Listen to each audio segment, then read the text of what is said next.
keep things shut.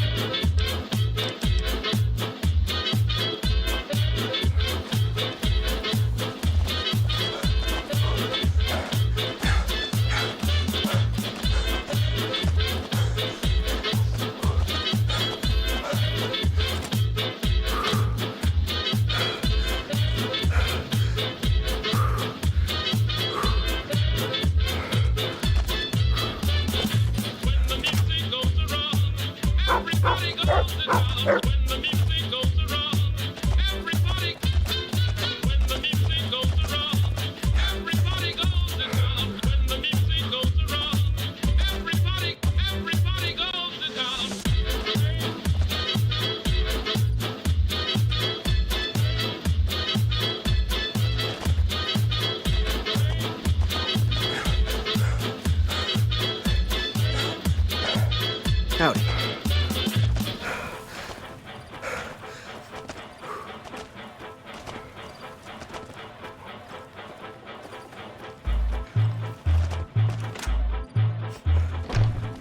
Hi there. Sticking around good.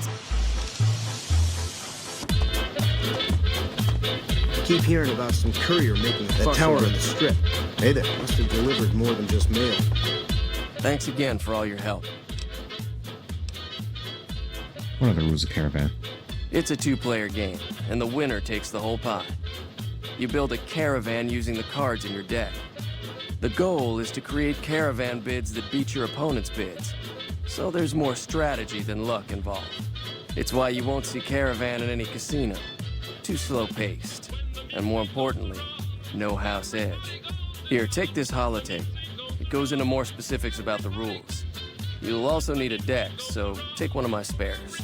So, you feel like playing a game?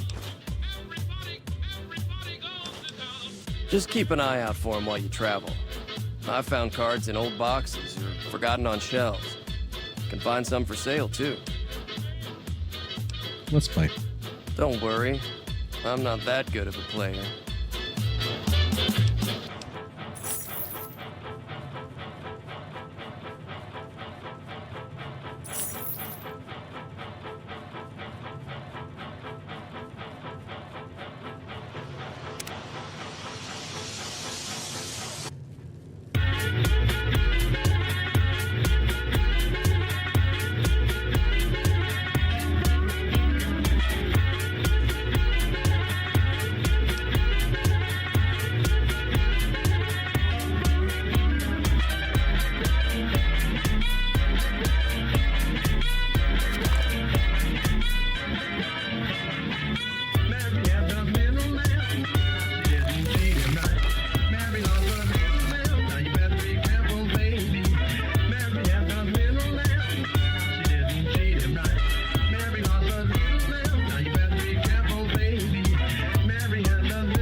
again for all your help.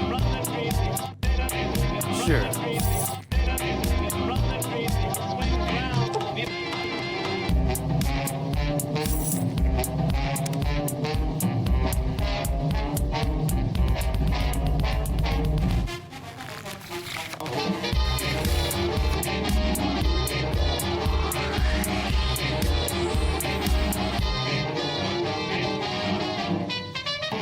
All Harvey's in a rage, and Harvey's in a rage, and not blowing games, they've got a new type minutes.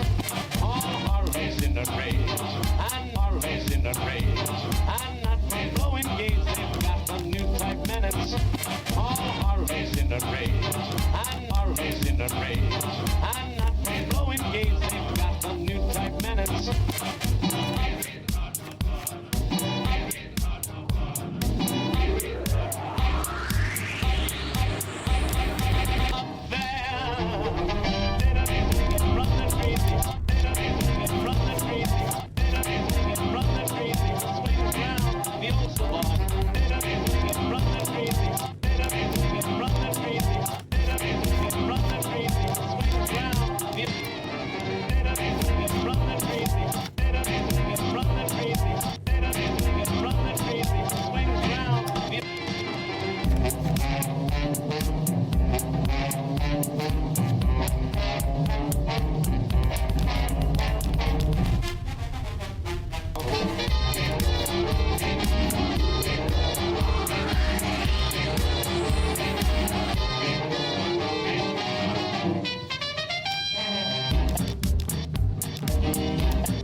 Thanks again for all your help. Sure.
Long white beard and his crooked staff, he tramps along with the folks all left with a twinkle in his eye as he passes them by. The old man of the mountain. Long white beard and his crooked staff, he tramps along with the folks all left with a twinkle in his eye as he passes them by. The old man of the mountain. Long white beard and his crooked staff, he tramps along with the folks all left with a twinkle in his eye as he passes them by. The old man of the mountain. Long white beard and his crooked staff, he tramps along with the folks all left with a twinkle in his eye as he passes them by. The old man of the mountain.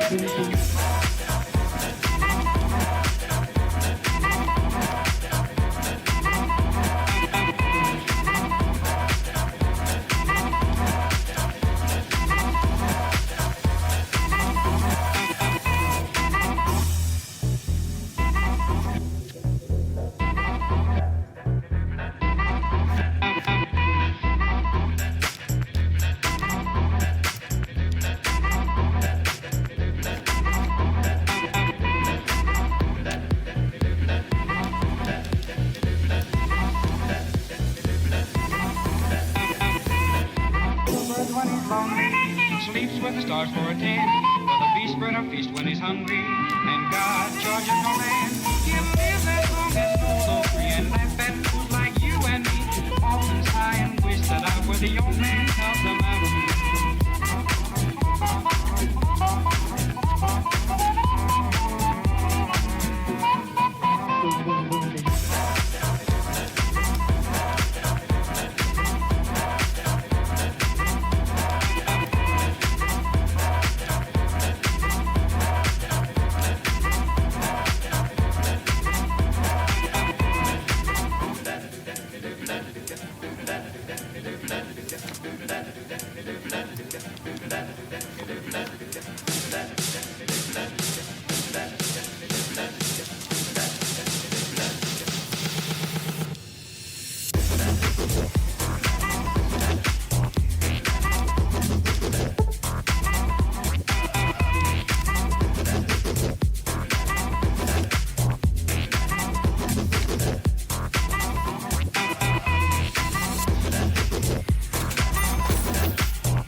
Please, help me. Who did this to you? Legion caught me. Said this was the penalty for drug runners. Please, let me down. You're smuggling drugs? Please, for the love of God, let me down. That's not my question. Goodbye. No.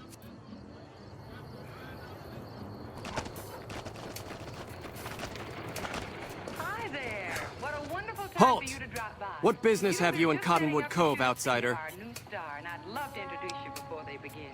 Honestly, I was we're all invited. just bursting You with wear the excitement mark of about this Caesar. brilliant new performer. We think You must Dr. be who Lawrence Cursor with Lucullus every is waiting award for. hands down. You may He's continue, gonna but win be the hearts of warned. people all over the Mark country. or no, we will Come not on. tolerate aggressive I want action you to by be visitors in the great camp. star.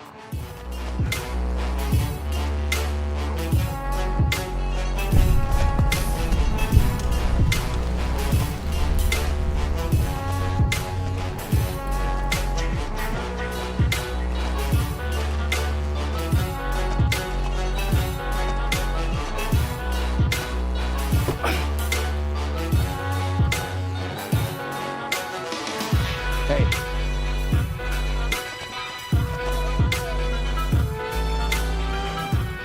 Awe, are you ready to head upriver? Who are you? I am Cursor Lucullus, and my orders are to escort you to the Legion's camp at Fortification Hill. Are you ready to go? What will happen to the fort? You'll be meeting face to face with the mighty Caesar himself, founder of the Legion, conqueror of 86 tribes. To my knowledge, this is the first time Caesar has ever summoned one of the dissolute to see him. Not even tribal chieftains receive this honor. Who are you calling a dissolute? All who are not Legion are dissolute. They live in squalor, unrestrained by morality, lacking moderation, temper, and self-control. Their very existence is a blight on the common good. Even worse are the profligates, the subtype of dissolute one finds this side of the river. They hold themselves to be civilized, when in fact they are corrupt and self-interested. The truth will be made clear to them soon enough. What have I done to earn this honor? You'd know better than I would, but you must be remarkable for Caesar to take such an interest. I'm ready to travel with you. The trip will take a few hours. Take your place on the boat. By order of Caesar, all visitors must disarm and relinquish all banned items. This order also extends to the platinum chip you carry. For now. That's rude. Sure, I agree to disarm. Your belongings will be returned to you when you leave. Hey.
If you're injured, I might have healing power to spare.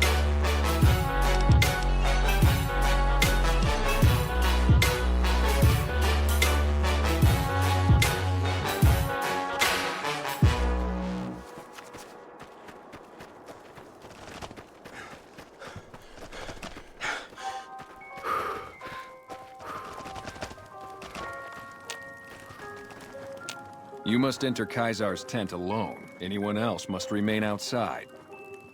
But my dog. You must enter Kaisar's Oh, tent. yeah.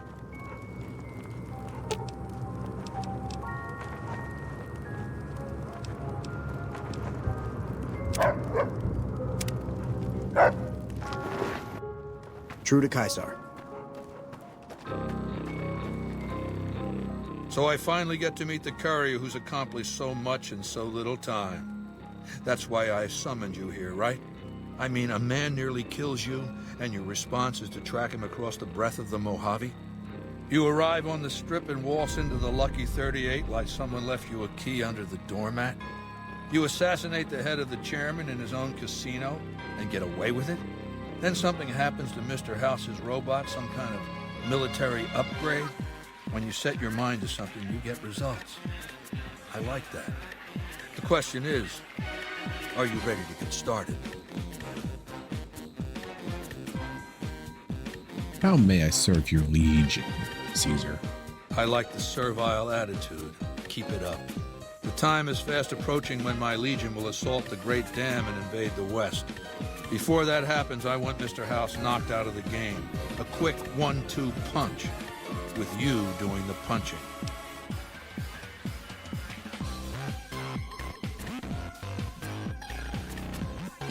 What do I have to do? Down the hill, at the west edge of camp, is an old building. It was here when the fort was taken in 2277. Inside the building is a hatch. And inside that hatch are 2 steel doors that bear the sigil of the Lucky 38 Casino.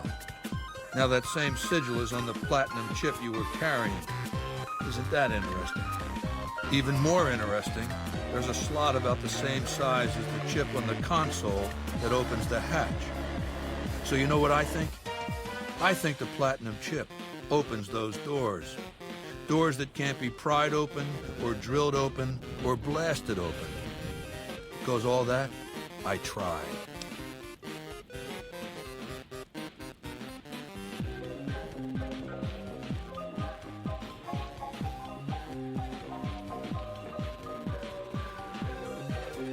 And what's on the inside? I want you to destroy whatever you find in there. And then I want you to come back here and tell me about it. So go to the building and take this fucking platinum chip with you. My legionaries will meet you there. That's with freaking your right. weapons and equipment. Goodbye.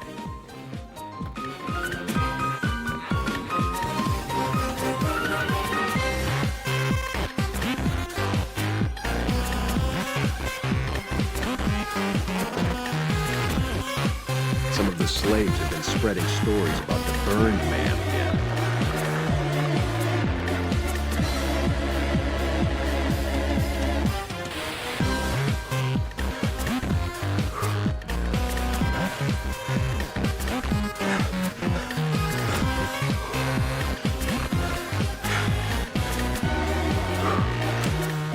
Caesar has permitted your weapons to be returned to you while you serve him. All right. Caesar has put a lot of trust in you. Be worth it. Always true to Kaisar.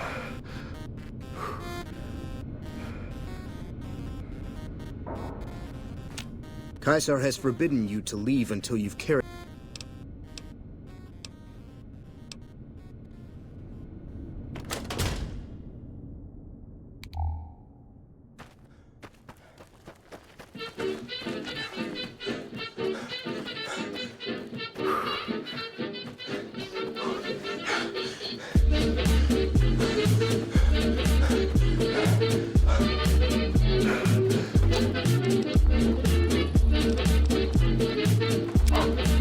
Some of the slaves have been spreading stories about the burned man.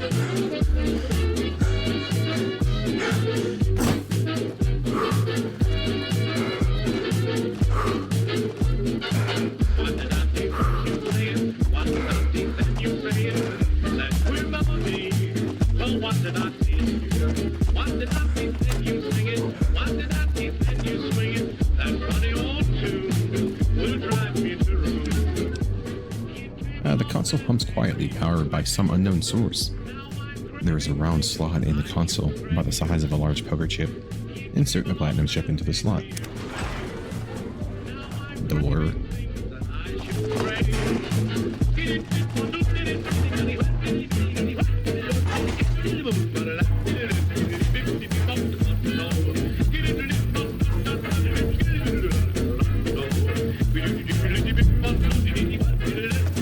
Attention, this is now a combat zone. You may suffer up to and including death. Multiple failures detected.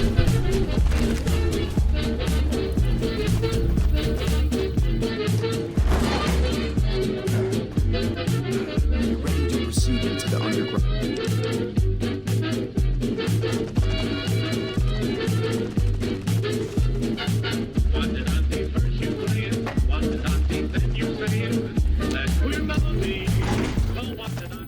I see you reached your destination safely. Shall we get to work?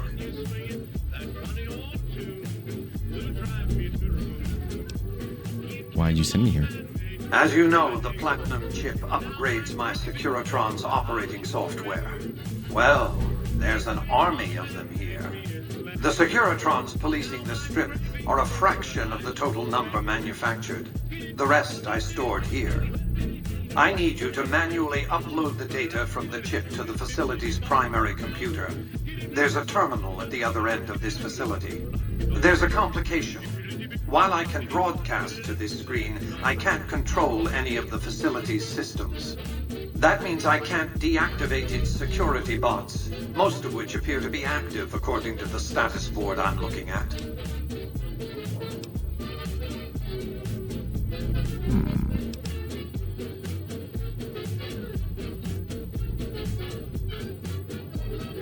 Caesar will kill me unless he believes I blew something up down here.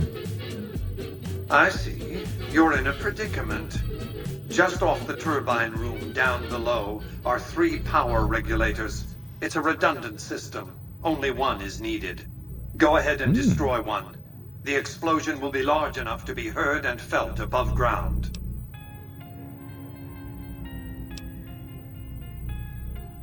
Maybe I should destroy everything down here. I don't respond well to threats. Now, where were we? As you know, the Platinum chip upgrades my Securitron's operating software. Well, there's an army of them here. The Securitrons police... Oh yeah, we know. Yes. What will you do with your Securitrons? My army will do what an army does best. Defend territory from invaders and maintain order.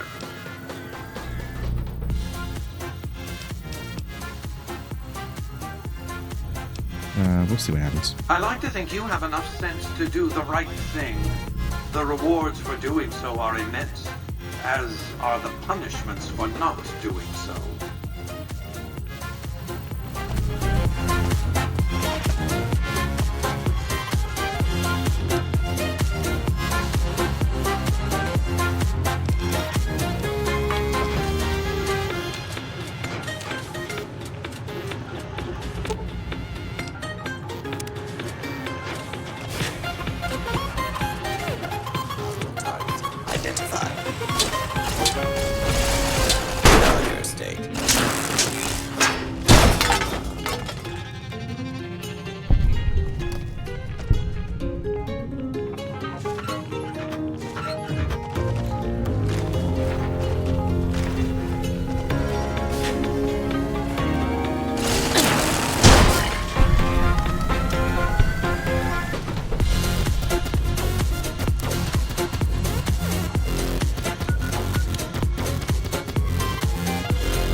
adjustments needed in every line.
This is a Securitron operations console for the Securitron Vault. Software updates can be installed from this console.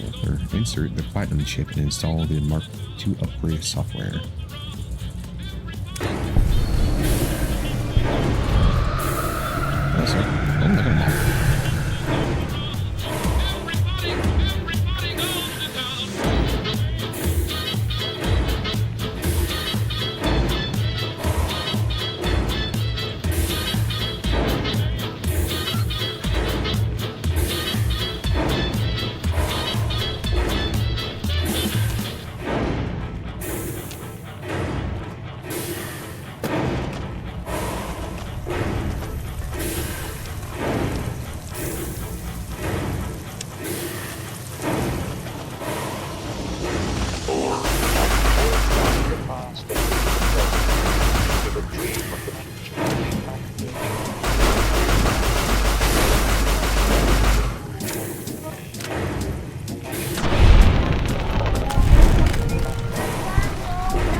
must confiscate your equipment again. You're free to leave.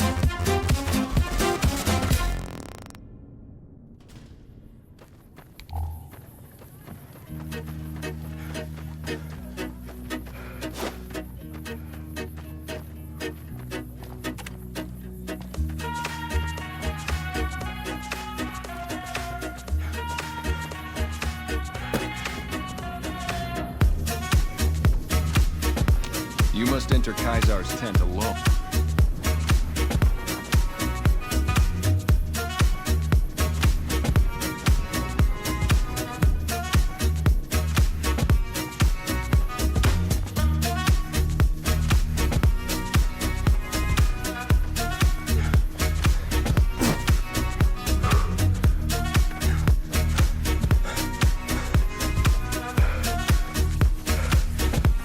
I'm looking forward to getting Santa Claus.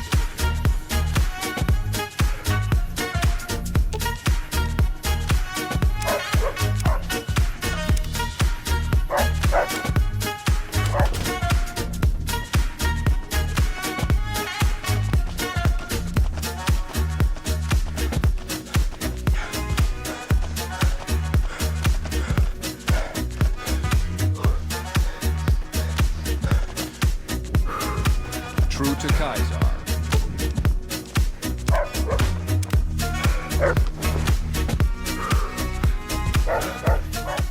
I felt the ground shake a while ago. I'll take that as a sign you've got the job done. Let's press on, shall we? As I was telling you before, I want Mr. House out of the picture. You have an interest in his death, too. If he knows that you destroyed his gadgets beneath the fort, he will strike back. You know where to find him. How he dies, I leave up to you. I have some questions I ask. What did you want to know? Are your bodyguards special in any way? My Praetorians embody the martial ideals of my legion. Each one of them has done enough conquering and killing to deserve the rank of Centurion. Instead, I invited them to join my guard. So the invitee chooses whichever current guard he thinks is weakest and challenges him. The fight is to the death. It keeps them from getting complacent. How long has Lucius been the head of your Praetorians? Lucius has been the head of my guard for 5 years now. He was a subordinate guard for 8 before that. No invitee has dared to challenge him yet. Maybe it's an issue of respect. He is getting on in years.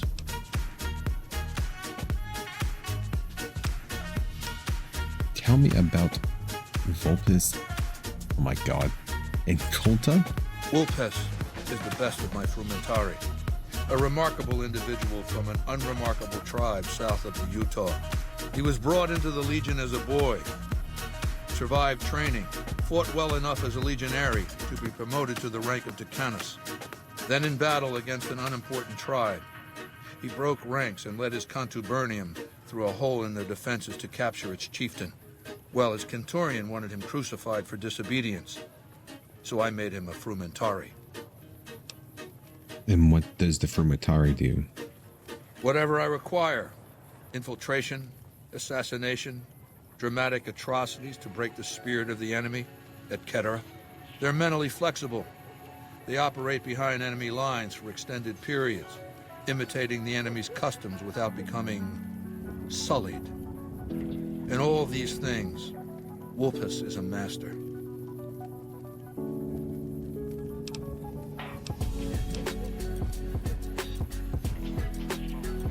I heard rumors of your legate? Lannis? What is his story? Linnaeus is the greatest of my battlefield commanders. Some might call him a great man, but I'm not sure he qualifies. Once, he was the greatest warrior of the Hydebarks, a tribe of the Arizona. Maniacal in battle. Sometimes he'd ambush Legion patrols by himself. When after several months we found and surrounded the Hydebarks camp, their chieftain raised a banner of surrender. The warrior, who was not yet Linnaeus, went insane with rage. He struck down his chieftain and attacked his own tribe. What happened when Lannis attacked his own tribe? He killed 15 before they brought him down. He didn't die, obviously. I had him tended to. He was maimed, most of his face torn off. It was days before he regained consciousness. When he did, I went to his bedside and showed him the helmet I'd had forged to cover his face. I said he could have it if he'd fight for me. He accepted, on condition that he be allowed to kill the surviving males of his tribe.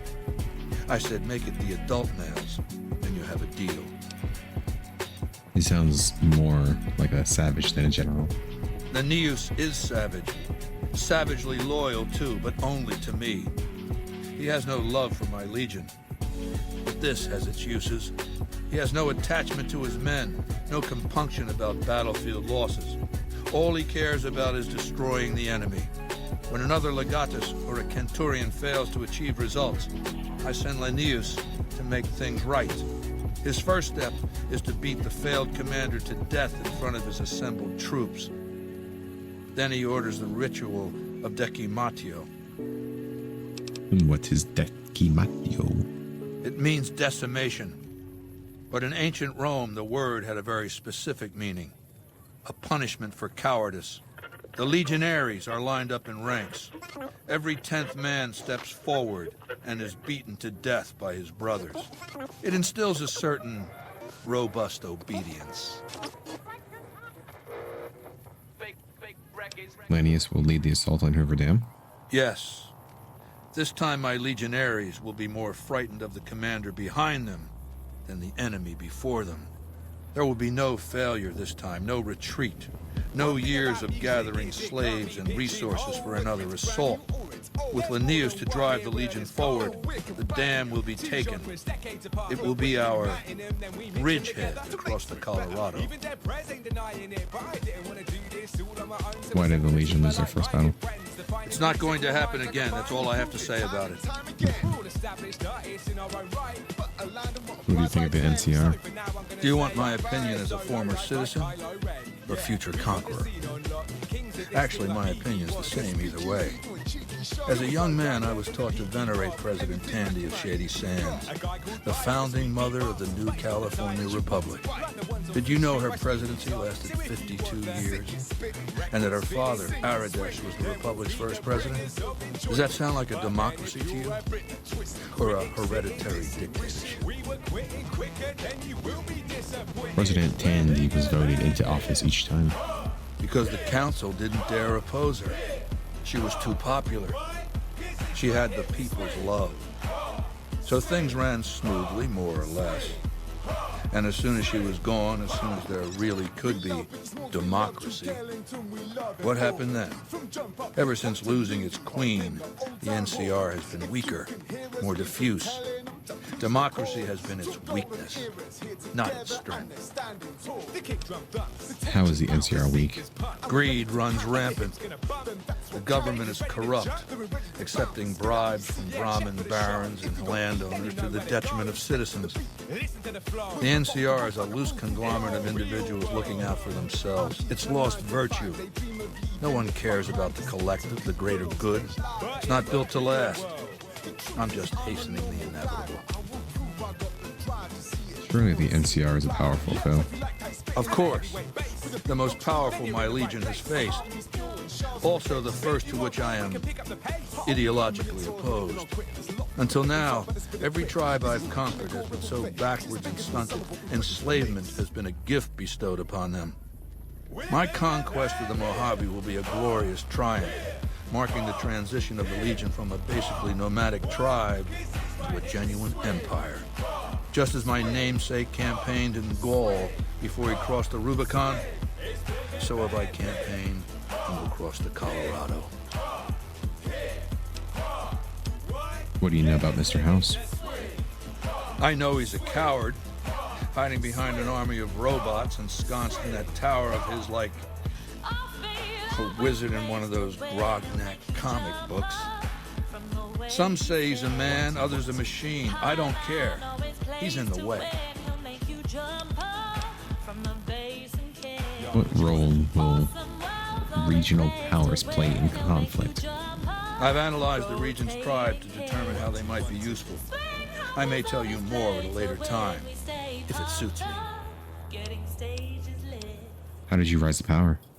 Ironically, I was born a profligate myself, a citizen of the NCR. My family lived not far from the Great Boneyard. After raiders killed my father, my mother sought to follow with protection. I was 2 years old. She found work at their library, cooking and cleaning. I learned how to read, and soon I was taking courses, free of charge. You are a follower of the Apocalypse? Oh yes, raised in that tradition. And the teaching stuck. I was taught it was my responsibility to bring the torch of knowledge to the waste. I may have taken the torch part more literally than they intended. What changed you from a follower to a dictator? When I was 20, the followers sent me east to Grand Canyon. It was my first expedition. Just me and a physician named Calhoun. As an anthropologist and linguist, my assignment was to learn the dialects of the Grand Canyon tribes. What a fucking waste of time. Why would learning dialects be a waste of time? If you think it's worthwhile to make smart people learn how to talk like backward savages, you're a follower of the Apocalypse, or an idiot. Anyway, we met up with a Mormon missionary who already knew a bunch of dialects, Joshua Graham. He was supposed to teach me, but before that went too far, the Blackfoot tribe captured us to hold us for ransom. They were a backward bunch, but the real problem was they didn't know how to fight. What was wrong with the Blackfoot? The Blackfoot were at war with 7 other tribes, each just as pissant as they were. But outnumbered like that, they weren't going to last long. It's one thing to be taken hostage, another to be lashed to a sinking ship. So over Calhoun's objections, I decided to take certain steps. What steps did you take? I taught them how to use the guns they already had, how to strip and clean them, how to breathe when pulling a trigger, how to reload ammunition. They looked at me like I was some kind of a sorcerer. So I taught them how to make explosives and started drilling them on small unit tactics. If there's anything I learned as a follower of the Apocalypse, it's that there's a lot of good information in old books. What happened after you trained the Blackfoot? Divide et impera, divide and conquer. I led the Blackfoot against the Ridges, their weakest enemy. When they refused to surrender, I ordered every man, woman, and child killed. When next we surrounded the Kaibabs, and they likewise refused, I took one of their envoys to the Ridgers village and showed him the corpse piles. This was new for the tribes, you see. They played at war, raiding each other, a little rape and pillage here, a little ransoming there. I showed them total warfare. Like I said, there's a lot you can learn from old books. What happened to the tribes? Kaibabs joined me, and the Fredonians after that. All the pissant tribes with names that should be forgotten. I knew from the start I'd need to eradicate this plague of tribal identities, replacing them with a monolithic culture, a uniform identity. So that's what I did once my confederation of tribes was large enough. I crowned myself Caesar and created a single great tribe, my legion. I sent Calhoun, the follower captured with me back west, with a message that I should not be interfered with. Joshua Graham, the Mormon interpreter, stayed with me and served as my first legatus. And since forming the Legion, all you've done is conquer other tribes? That's right. Decades of warfare, absorbing lesser tribes, gathering power, forging the dross into a vast, razor-sharp scythe. My Legion's expansion has never ceased. Much of the Utah and Colorado and all of Arizona and New Mexico are mine. We have cities of our own, but nothing compared to Vegas.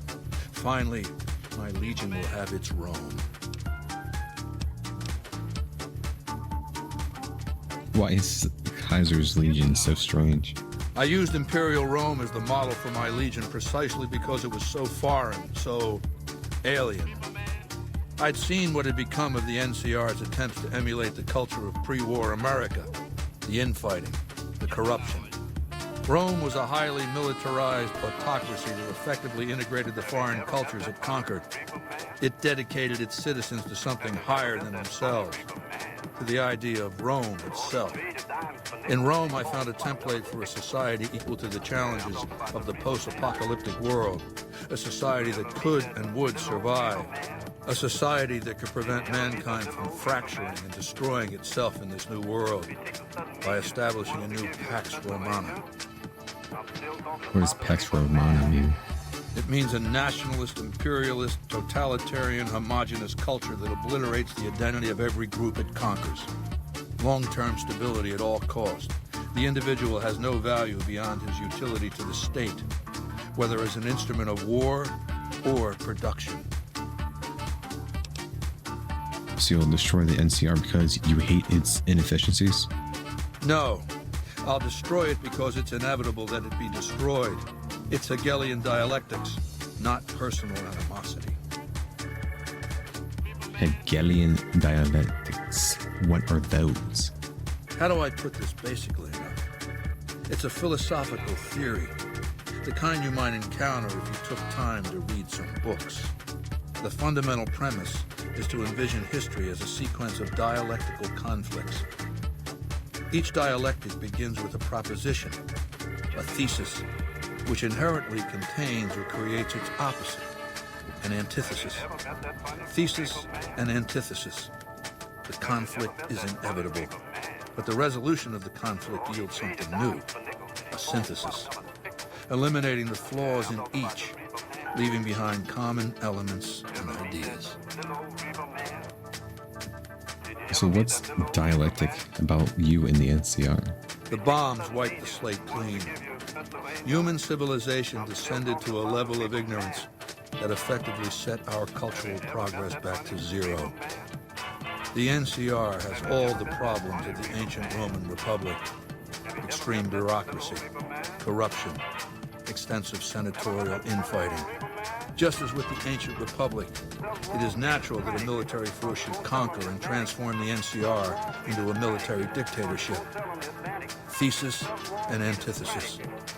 The Colorado River is my Rubicon. The NCR Council will be eradicated, but the new synthesis will change the Legion as well, from a basically nomadic army to a standing military force that protects its citizens and the power of its dictator. What else? What is that machine in your tent? It's called an autodoc. As the name suggests, it's an automated physician, more or less. It can treat broken bones, cuts, punctures, scrapes. Sometimes I bestow its use upon someone I favor. Makes for a powerful gift in a culture that forbids painkillers and is largely ignorant of medical science.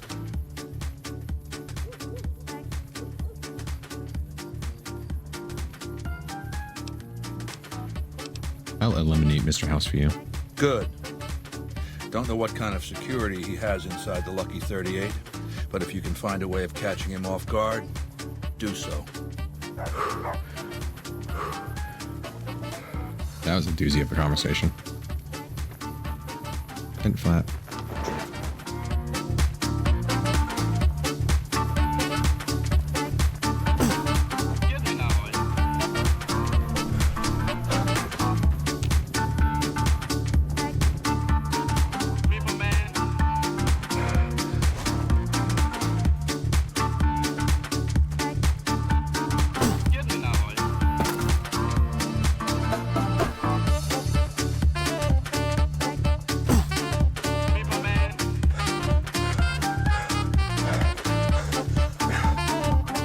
Awe, are you ready to return to Cottonwood Cove?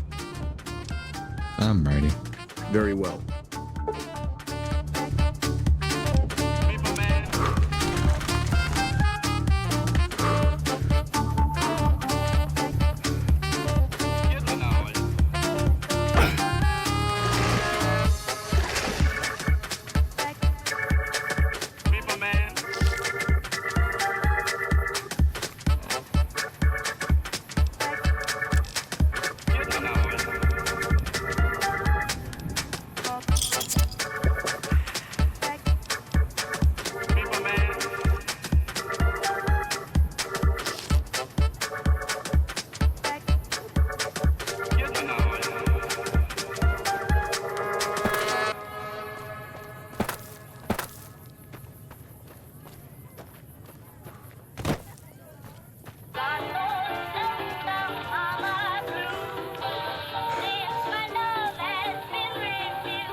true to Kaizen.